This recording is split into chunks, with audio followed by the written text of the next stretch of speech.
Libertarian candidate for President Chase Oliver here, and I'm at the border wall right behind me, and I have a question for you. Who benefits the most from this border wall? It's not you and me. It's not American businesses. It's actually the cartels that benefit from human trafficking, because we've created a black market for human labor and human movement in this country.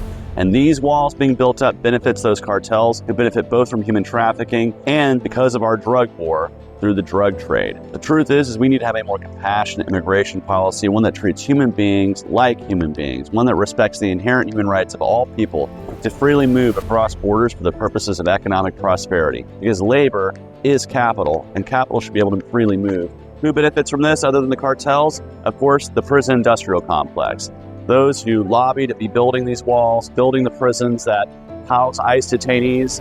In reality, we need to be treating immigrants with the human respect that they deserve. Here at Otay Mesa in San Diego, California, which is an ICE detention facility. Behind me, there are walls bound by razor wire housing immigrants that frankly shouldn't have to be detained the way they are. Our immigration system is broken, and we need to simplify this process to allow people who just want to come here and peacefully work to be able to do that. And that's what most of these detainees were coming here to do, to seek a better life for themselves or for their families, and they did so without legal documentation. It's because the system is broken, it's complicated, it's costly, it's time-consuming, and that's why so many people bypass it. If we simplified our immigration system, we wouldn't have a need for facilities like this. We wouldn't have a need to be housing so many immigrants. The ACLU has claimed that ICE detention facilities across the country have been unsafe or unsanitary, led to mistreatment of immigrant detainees.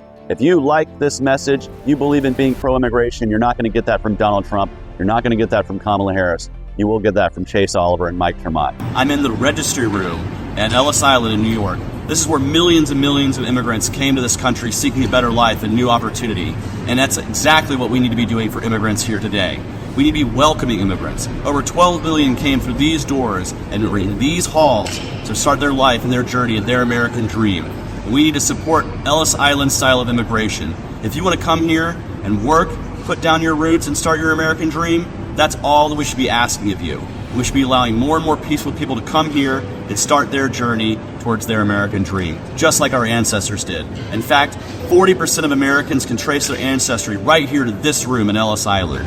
And we need to get back to supporting and loving our immigrant neighbors. And so I'm going to keep fighting for more peaceful immigration and to tear down walls just like this one behind me.